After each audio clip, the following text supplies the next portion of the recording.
Hey everybody. First, if you're watching this, first of all, thank you. If you're new here, please be sure to like the video, subscribe to the channel. All right. So yes, I am here for another review of Love After Lockup. But before I start, I know Frankie Beverly died this week, and quite frankly, it's hard for me to talk about some stuff immediately because Frankie Beverly has always been a part of my life. Like, R&B, soul music is still here to my core because it was to my mother's core, and she would always play a lot of that music. And Frankie Beverly, I heard on the way to school when she was listening to the Tom Joyner Morning Show. I don't know if y'all grew up like that, but I did. And so it just... I just hate that we're losing so many legends. And I know just as sure as you're born, you will die. But I just feel like the 2020s have been so heavy with death and loss. Since that COVID year, these are just rough. And so you have to forgive me. I can't always talk about those kind of things immediately, but rest in peace. And because, it did affect me, I got an email the day before yesterday? No, yesterday. When I was around lunchtime, and they were like, oh, Stevie Wonder is going to be in concert in New York. And I was like, oh, okay. I guess I hadn't taken myself off the Ticketmaster email because I went to the Morehouse Howard Classic last week. And I said, let me see how much these tickets are going for. Y'all, I was able to get a ticket to see Stevie Wonder live. And you know what really drove me to do it? I was like, I don't want to miss the opportunity to see a legend because we just don't know. We just don't know when the Lord is going to call us home. So I'm going to see him on October 10th. Okay, so that was good news. I also got lucky again this week because I also humored myself when I got another email from Playbill Broadway. I've never been to a Broadway play. Okay, and quite frankly, I really wasn't, I hear about it, I'm like, oh, that must be wonderful. I'll wait for the video version because I can't afford it. Well, apparently Denzel is playing Othello. And I had heard about that too. And I was like, oh, that's, whatever. I said, but let me humor myself and see how much these tickets are going for. There was one for $155. Of course, it was the nosebleeds at the very tippy top. And it was about 11 o'clock at night, and I just bought it. And so I'm going to see him in March. Because I said to see Denzel Washington of all people anyway. But to see him do Othello in Shakespeare on stage is just something I want to be able to say, yeah. I remember seeing him do Macbeth on Apple TV. And that was good. But I love anybody who works hard at a craft. But I just don't want to miss those moments. I really don't. All right. So that's going on. And I'll make another video later with some political stuff because I got a lot on my mind. But since we're doing this, all right. Was that all I wanted to tell y'all?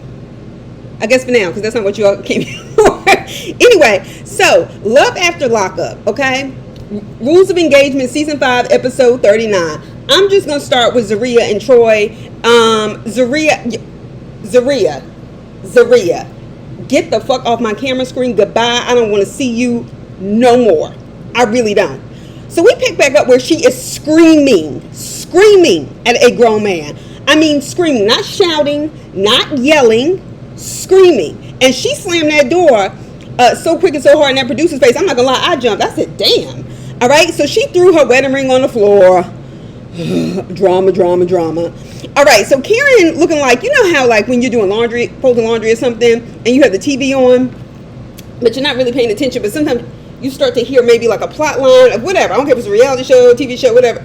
And you start listening, and so you kind of stop what you're doing. That's the way Karen was looking at her phone, but also watching all this shit go down.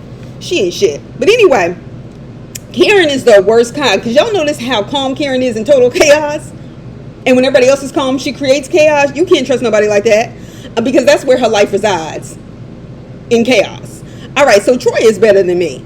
All right, I would have picked up that ring I would have walked my black ass as far as I could and hocked that shit, and then took that $20 that ring is worth and bought a bus ticket to Buffalo. And Zaria, just because I don't like you, please see a dermatologist. Your skin is distracting. And I'm not even here to read people for it. Well, only her, because I don't like her. Maybe your skin would go down if you weren't, one, spending so much money on a man in prison who was a cellmate with your baby daddy. If you weren't so busy, heavy on the makeup, instead of trying to really get a skin cleanser that can really help you. And maybe if you weren't always so fucking stressed out about shit you don't have to be stressed out about. Girl, bye.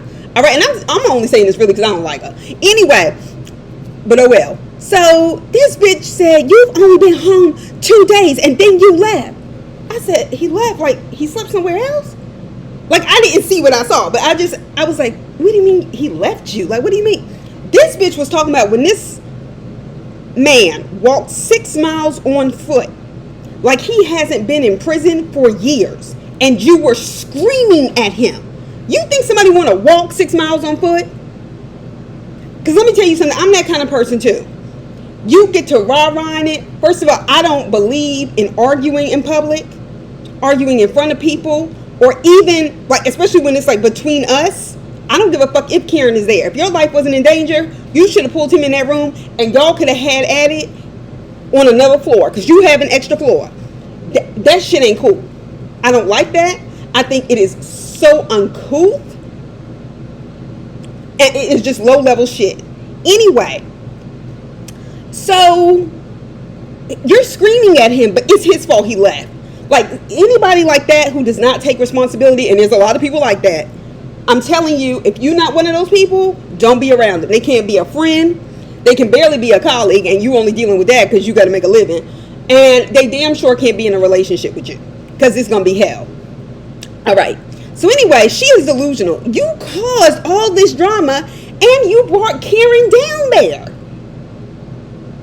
You brought her down there. I don't care if she's on the phone with the baby mama. You brought her down there and never, as husband and wife, if y'all were supposed to be communicating, did not tell him until the last minute and had him go pick her up. You put him in a predicament that was uncomfortable for him, and there's no way you didn't know that was uncomfortable for him. You didn't care, and that shit is not gonna rock with me. Anyway, so I thought I died when Karen sat there and said, well, at least she admitted she cheated. Is that all it requires? Is that all it requires? Yes, for a ghetto hood rat like Karen. Anyway, so he's apologizing to her and asking her to put back on their ring after she said, we're finished. I'm serious. This, that, and the other. Zaria, that's fine. You are nobody's prize. Okay? And I want him to see better once the rain is gone. That means you out of his life. Anyway, Troy, I keep saying it. You can do better. I know you got caught up in some trouble, this, that, and the other, but you can do better, hon. So she puts her ring back on and says, if it happens again, they're over. Bitch, you aren't going anywhere. He's going to have to leave you. You one of them just codependent, crazy chicks.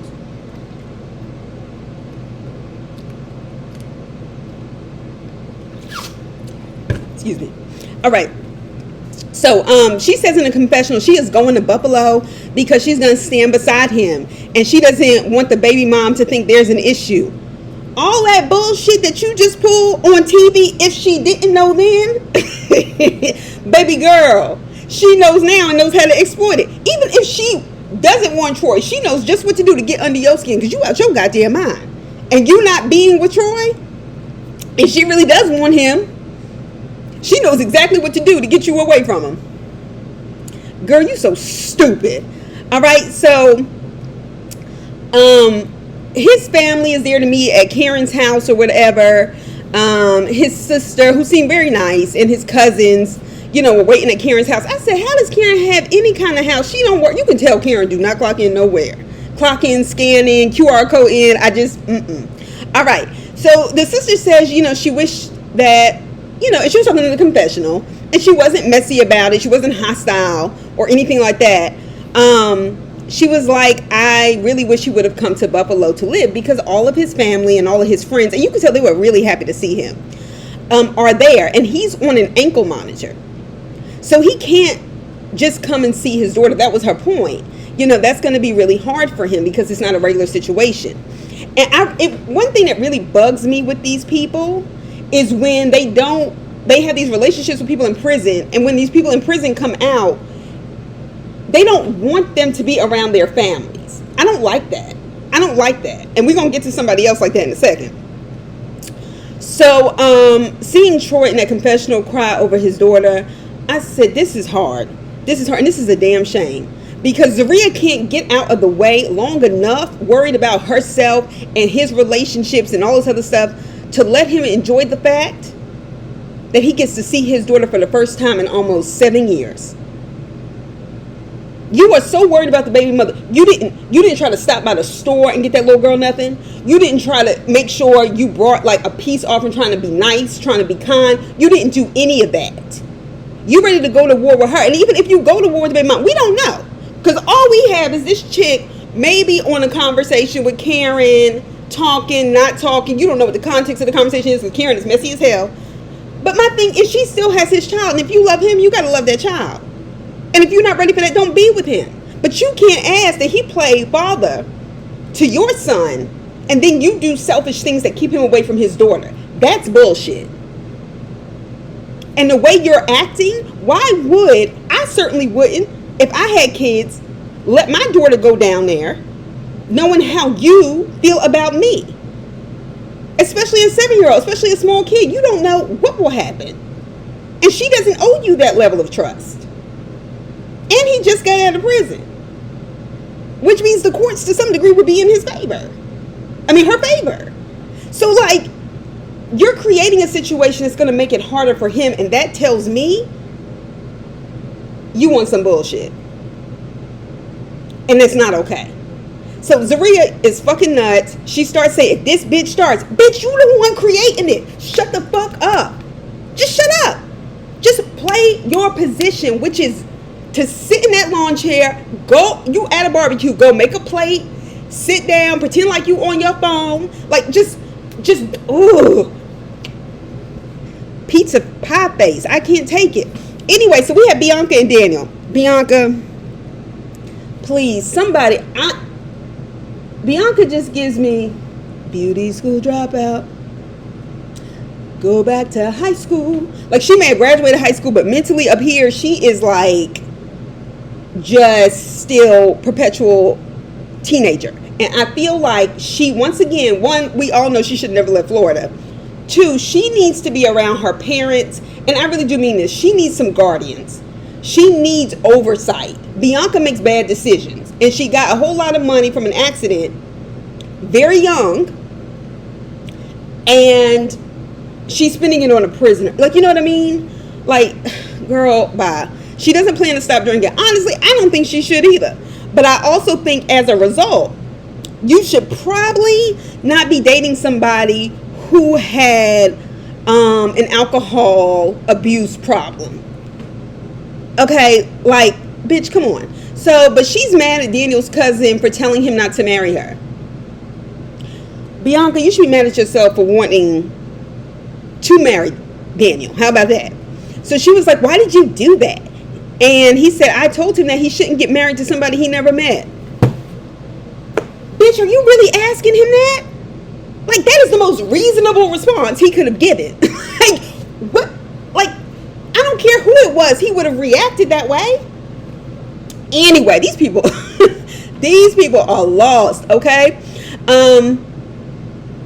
So then she goes to have a one-on-one with his cousin to talk about Daniel and what's going to happen once he gets out. Was it me, or did it just, and this is just my perception, it wasn't, both of them sitting at the pool with their feet in the water, it just looked a bit too intimate for people who just met each other. That's me. I wouldn't have just met somebody's cousin, brother, and to be like, oh yeah, let's go near the pool and get our feet wet and sit beside each other. Like that. Was I the only one that struck as weird? Anyway, Bianca is getting ready to go finally see Daniel come out of prison. She is mad that Daniel's family is going to come to his release. His family, who has known him his whole life. His family, who was a part of his life before you found him on some website. And she said originally it was just supposed to be me and him. Are you sure about that? Because I don't think that was ever part of the family's plan. If you don't quit playing with me, I can't stand people who are slow like this. I cannot take it. I can't. All right. So that happened. Okay. Robert's girlfriend, honestly, the cousin, was being very nice and friendly, but he's not here for it, and it just is what it is. All right, Julian and Christine. Julian, first of all, don't think I forgot about my first impression of you, that you the kind of put women's bodies in the backs of trunks, or hell, store them in the attic on the 3rd floor. Christine, I know you like are limited in options, but baby girl, maybe you can make a friend, rent out a room in somebody's house, because Julian is not, he's not for you, and not for you in many ways, in the sense that he doesn't even support you. All right, so Julian is going on interviews. We'll ignore the fact that he was sitting there with a shirt and tie and cargo shorts, because on Zoom, I did that plenty of times, okay, when I was teaching during COVID. All right. Okay, but he has the nerve to be stressed about money. To not tell Christine that you lost your job immediately, and then put it on Christine to help support you by telling her she needs to pick up some extra shifts at the restaurant after you told her you wanted her to have a better job than something in the service industry because it doesn't pay much. You have your damn nerve. Okay? You have your nerve. So Christine wants to be a stand-up comedian. Apparently, she was a class clown in high school. Fine. At the end of the day, she's not harming anybody. So what? Okay, so what? So he was like, well, this isn't a good time because we need money. Christine got a job. It may not pay a whole lot. You had her under the impression you were going to help take care of her. All right? And honestly, entertainment is one of those fields where a criminal record doesn't really keep you from doing things. Did he? I'm not in the space to talk about that yet, because when I see people harm, just like I couldn't, that Cassie video took a lot out of me. Then I always believed her, but to see that stuff, I can't. But I'm saying, like, you can get out of jail and still be a rapper. You can go to jail or carry on in the most immoral way and still keep your TV sitcom. What's that man's name? That white man that had them 2 prostitutes beside him in front of his kids. Anyway, I forget what his name is, but whatever. All right. So she goes to do her convict comedy, which she calls it herself. So anyway, he was like, well, honestly, it took me a while to get your sense of humor. So essentially, it may not be successful. You motherfucker, you. First of all, Julian, you not getting her sense of humor, actually, as far as I'm concerned, says to me it will probably go over well with people, because you're the fucking lame, okay? Now, Christine, you might want to run down to the public library and put some of those flyers on a computer, and at least some basic, clip art or images, because that artwork is not cutting it, all right?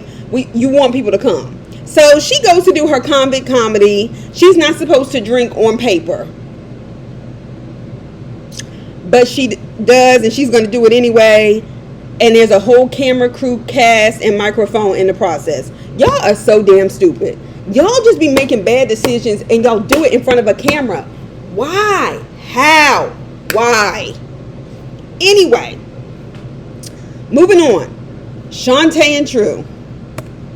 Shante, Roxanne, Shante.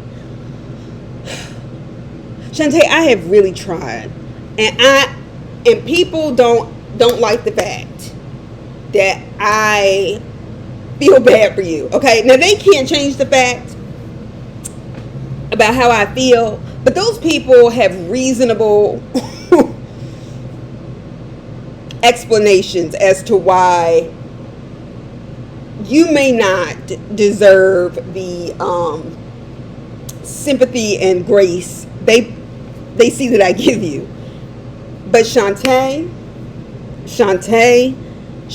and I'm saying Shante to you because I feel like this didn't have to be, all right?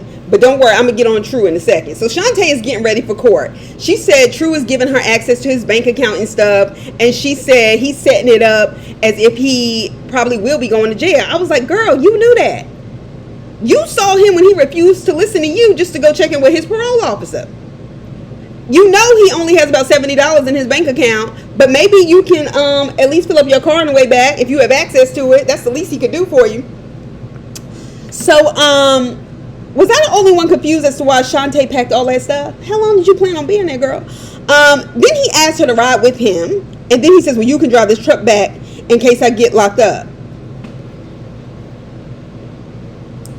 Sir, drive it where? How the fuck you gonna drive 2 cars back home? See, please, I'm trying, okay? So True gets out of court. He gets on house arrest instead of going back to prison. Honestly, never mind. I'm the kind of person, I really don't want to see no black people go to jail unnecessarily, especially for bad decisions or poor decisions. But True's on my fucking nerves. Okay, anyway, apparently he's on house arrest for 2 years. That's a long ass time to be on house arrest. Because he has to show his improvement, whatever the fuck that looks like. So granted, house arrest is better than prison. That's not an argument. No question. However, he is relegated to the house. Does he have plans on how to make money? In a digital age, you can create some sort of social media to ensure a steady income, especially since you're on a very popular show, and you need to get on top of it. Okay? And while he's celebrating in the parking lot, Shantae's hair is blowing and she's freezing. I said, you couldn't put your arm around her? Like, come on. Get your shit together. So, he's going to do house arrest at a friend's house named Pepper. And he said Pepper is one of their friends that they know. I said, huh? A woman's name. Here we go. Okay, bro.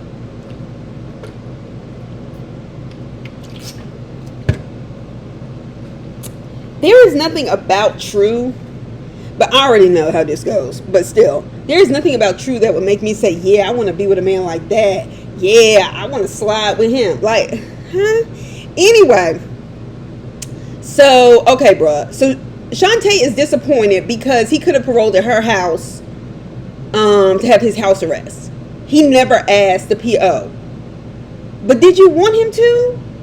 And if you did, Shante, then that's why we've said you're lying, even though I felt bad for you. You wanted him there and you came to support him. And honestly, if we're being frank, he wanted you to come down there with him because he has people clearly in that city that could have gone to support him, like Kels, his white sister-in-law, because he expected to play the sympathy card with the fact that you were pregnant with twins. And it worked. It worked. Anyway, so where the hell was Pepper his friend when he got into trouble? Why couldn't she go down there to court? So you were pregnant. You drove all the way to support this sorry bastard. And this is what he did. Shante, run. Because at this point, we have watched you make poor decision after poor decision after poor decision.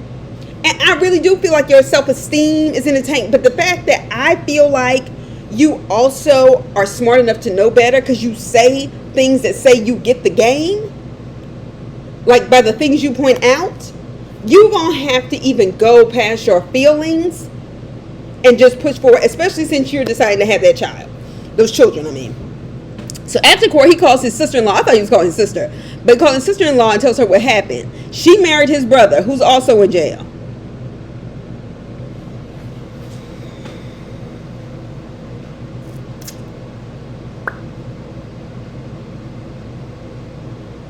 Okay. I wonder if his black sister treats that white woman the same way she was treating Shante. I'm just curious. Because I have questions. No answers, but I have questions. So, after court, he calls Kels, his sister-in-law, and he invited her to come. He's like, we're about to eat if you want to come. He never asked Shante, look, or hey, this is my sister-in-law, but like, would you be okay, like, if she comes? She has never met these people. That's uncomfortable. But he don't have no home training or nothing. Are they screwing? Because that was my question. All right, so Shante says that Kels certainly enables him. Yes, she does. But his sister did too. She's asking, how is your relationship? Oh, Kels is asking Shante. No, she's asking True while Shantae's at the table. How is your relationship going to work? No, she asked Shante, how is your relationship going to work if he's on house arrest and you live somewhere else? She brings up that point. Like, how do you expect to be here for her, to True, with the kids if you're on house arrest? So saying that you want to be here for your kids because your 15-year-old son, have you reached out to your 15-year-old son? Because all of this is rah-rah talk that I see too many emotionally stunted, developmentally stunted black men say about dealing with their kids. Anyway, so she keeps asking, who the hell is Pepper? Or maybe I'm asking who the hell is Pepper. But maybe she didn't say it like that. But he said, if I have to pay rent, you already know it's no funny business.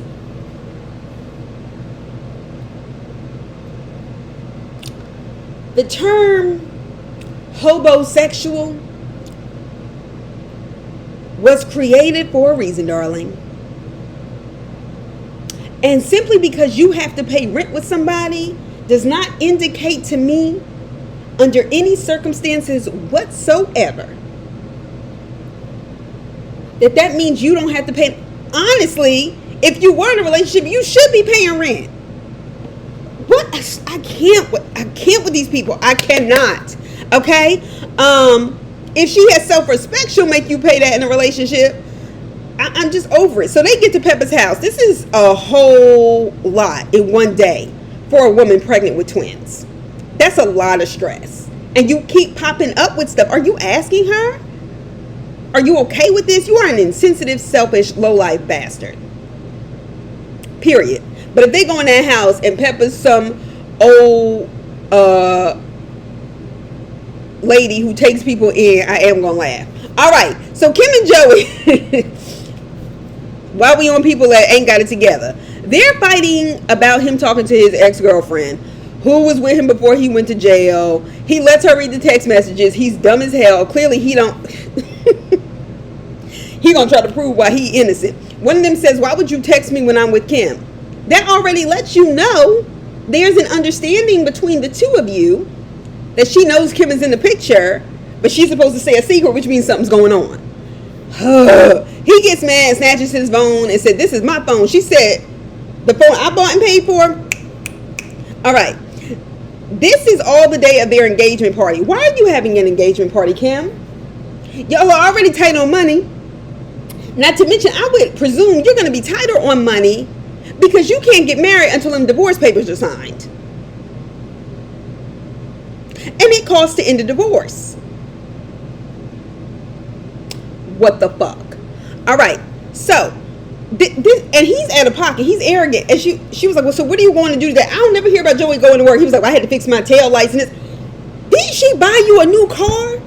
This car needs an awful lot of fixing. And even if it did, why would you buy a car like an SUV for someone who has to buy a used car like that? But even a used car shouldn't be going left like that so quick.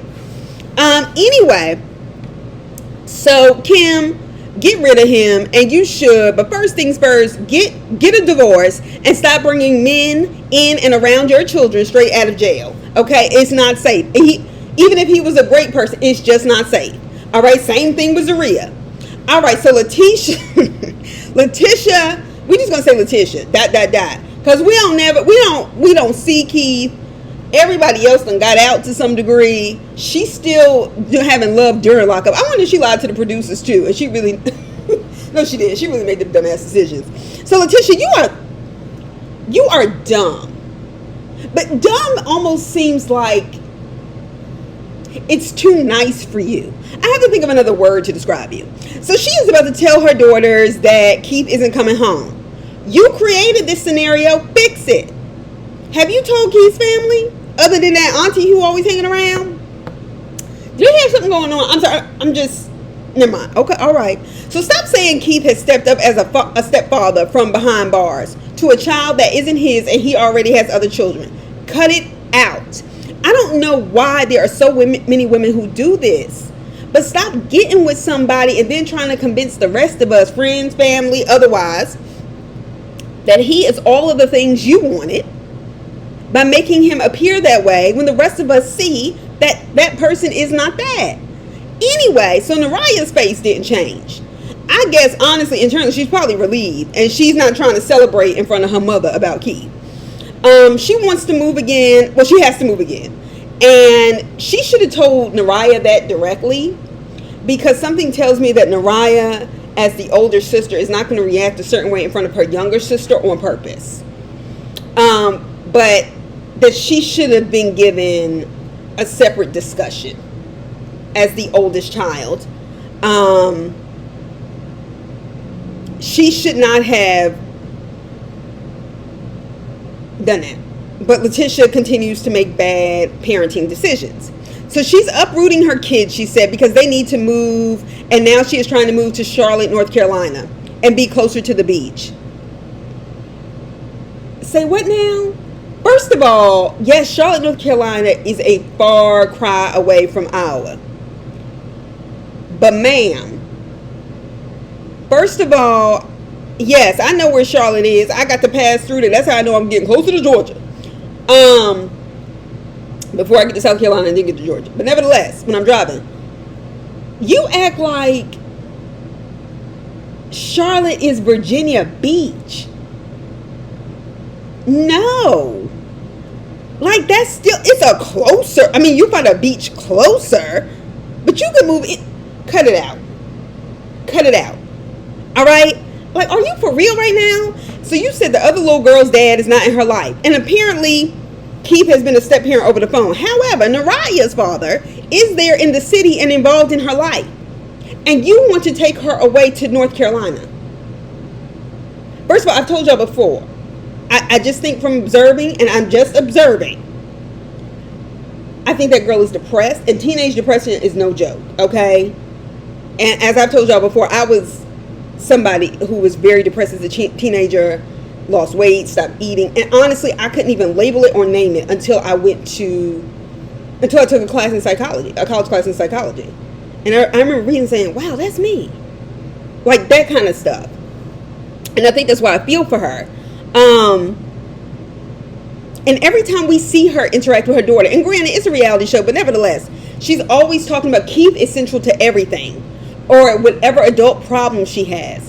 It's never just Naraya. Me and you. How's it going? Are you okay? How you feeling? And she is irresponsible as hell. Let that oldest girl stay with her daddy and finish high school.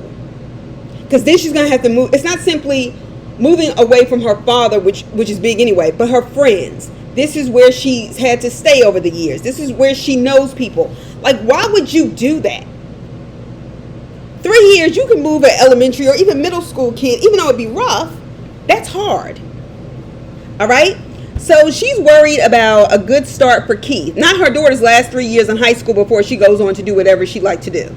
Girl, bye. I can't. Speaking of stuff I can't, but I will, Hope and Arthur. Y'all know, I said, there are 3 people on this cast that I have said can do better. 2 of which are people who are, now ex-convicts. That is Troy and Arthur. Shante, I might have to take you off the list. But Hope, bitch, let me tell you something. Get ready. Okay, so Hope has 2 sisters who came to visit her from Seattle. They don't know about her boyfriend, according to Hope, because they're judgmental. She tells them that she brought them there because I have a boyfriend. The 2 sisters start trying to guess, and they're like, I hope there aren't any repeats. We don't need any more broken windows or secret wives. And for some reason, none of that surprised me. All of that stuff sounds like the kind of toxicity that Hope would engage in. I don't give a shit about anything those bitches had to say. Was I the only one that felt like they were like high on something and like retarded? Like, what the fuck? Especially, and I don't mean like, you know, actually I do for them, but because retarded is a word, not because I, you know, go around making fun of people with mental problems, but you know what I mean. So that one in the cornrows, she was inarticulate as fuck. I was like, what the fuck is she talking about? Like, at the point in the show, I was just like, what is she talking about? She was just saying a bunch of gibberish. I found myself trying to understand them, and then I said, you know what? I'm not grading anybody's paper. I ain't got to make sense out of this. You talk like E.T. Moving on. So she brings her grandparents to meet Arthur. Honestly, the grandparents were very nice.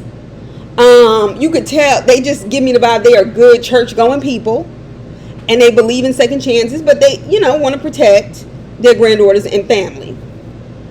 They're definitely half white though, despite their black grandparents. So she wants to introduce them because she plans to get married to Arthur, even though Arthur basically said he didn't want to get married and the engagement was jail talk. And he didn't say that, but he might as well have. All right, so they asked where he's from, and she says California. And they asked, well, how did he get way out here? I was like, okay. Do you know how many people move from California to Texas, Texas to California? That's kind of a normal, anyway. Like, okay, let's stop tripping. But they really weren't tripping, but I was just like, what? Anyway, she said they wanted her to marry someone like a doctor or a lawyer, somebody who could provide for her. And I can understand wanting the best for the people you love. However, Hope, you are not wife material. You're not. Let alone, you are not somebody who has a lot to offer anybody in personhood, in generosity, in intelligence, in kindness, in empathy, in understanding. You're a liar and you cheat on people. Like, let's cut it out, all right? So, in fact, none of them have much to offer. You can tell. And I'm talking about of the three. Actually, you know what? I'm gonna leave that third one alone. The shortest one, because she wasn't really tripping like that. All right. Anyway, Destiny, the sister with the cornrows that has a hound dog face. You, okay? Starts her shit at the table. So Paw though asks him, what does he do for work? That's a normal question. Arthur says nothing. I was like, eek. Ooh. And he says he designs though, and he was like, designs what? And he says men's clothing. So Paw let it ride, like, okay.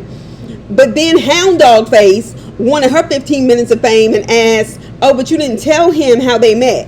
See, you already doing too much. She says, well, I met him. I've been dating him since he's been in prison. Paw was still playing it cool. And you could tell he has that old black man, southern demeanor, that if you know, you know. He go to church, but he can see a lot in people, not simply because he's lived and he's paid attention. Okay. And also because he knows how to behave, especially when they're in front of a camera and have microphones around. They know how to act. I don't know how Hope and Destiny missed the lesson. So he tells him that he's been out for about 3 months, and he says, oh, you just got out. Then Hound Dog Face says, well, it's our understanding that my sister is supporting you in everything, and essentially you're living off of her. Bitch, it's your understanding in the last 30 minutes you've been sitting at the table with your sister who just told you about him? You act like you've gathered data on this son of a bitch. Is she some kind of pill? Is she on some kind of pill? Like she found on the bathroom floor, you know, the kind of nasty stuff, you know, crazy people do? That shit. So, because you can tell, never mind, there's enough I can go in on her for. So she asks, well, how do you support her? He says, well, no financial support, at least you honest, okay? He said, I'm still applying for jobs, but I'm designing clothes. He said, I listened to her and I just talked to her. And I was like,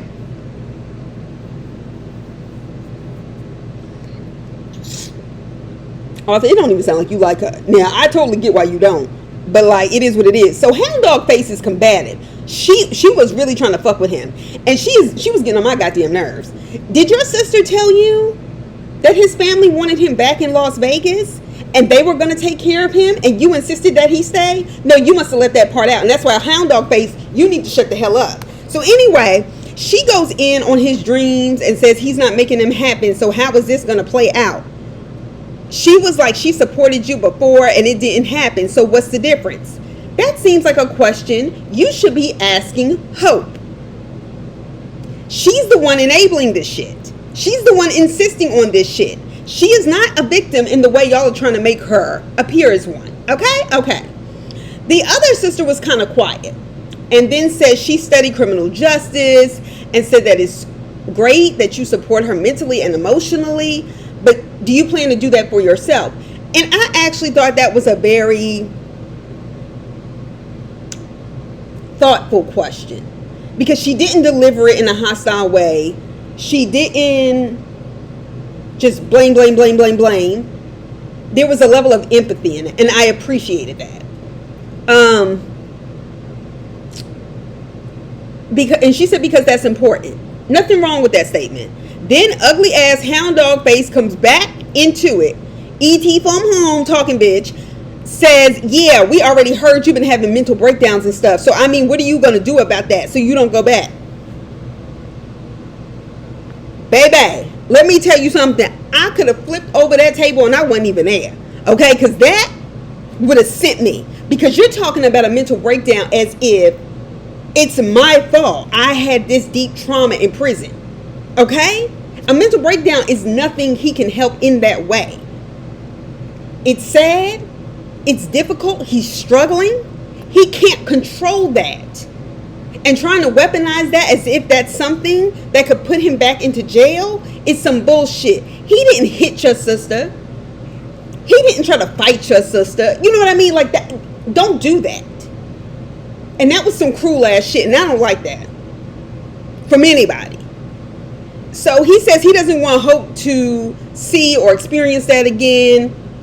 Then Hound Dog Face comes in again, claiming that he needs to support and provide for her. Who is supporting and providing you? Because Destiny, I refuse to believe that any man, woman, or anybody else can stand to be around you. You strike me as somebody who is toxic as hell and who people don't even want to go to happy hour with. So even under the influence of alcohol, want nothing to do with you.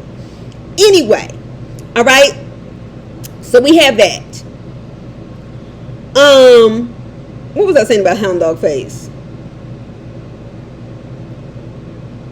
Oh yeah, bitch, you need to tell your sister that. Anyway, she could pull the plug on all of this shit today. She was the one keeping him away from his family and shit. This didn't have to be her problem. So, and he ends the dinner by saying he's going to try to prove himself to the family and how he's good for Hope. And you know what I really rock with Arthur on? Because even before he left the house and they were like, I guess the producer asked him questions about how do you feel about having to prove it. He was like, that's something I have to do because it's a mistake I made and it's a mistake I have to live with. And people who take accountability like that, and not simply just saying I have to take responsibility for it, but really controlling oneself enough to really try to make their life better and just deal with the consequences. I pray for people like that, because I think people like that can have a better life and should. And I know the world is not always forgiving, but he definitely deserves a second chance. And I'm with Paw on that. And you can tell he got in trouble thinking he was helping his friend when he cried about that laundry. Let me tell you something. I can't. Get away from Hope. All right? And then Hound Dog Face says, well, you have to prove yourself to you. You don't have anything to prove to us. Well, bitch, that's what it sounded like, because that's what it was. You one of them people who just disagree with people for the sake of disagreeing with them, and I'm not here for it. So Paul's advice was, he said, just let the past be the past, and he can make it if he puts forth the effort. And he was a former corrections officer. That's why I feel like he goes to church, because you know people who correction officers often, you know, super corrupt. But like I can tell he one of them people, yeah, that's what I do for a living. I see a lot of people go the wrong way, but I want to help people who can do it on the right way. And you all right with me, Paul. Hope never opened her mouth to defend him once. She never said, okay, hang on a second. We're eating. I get you have questions, but you doing a bit too much. All right. And he was like, he was beefing with his mother, and he took up for her and dealt with that.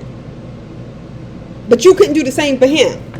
And you can't because you don't care. And that kind of person is not good for you. You can do better, Arthur. You're going to be all right.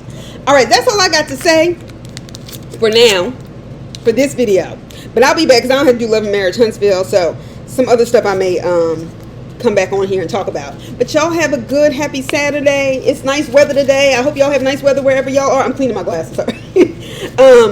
And I will talk to y'all soon. Bye.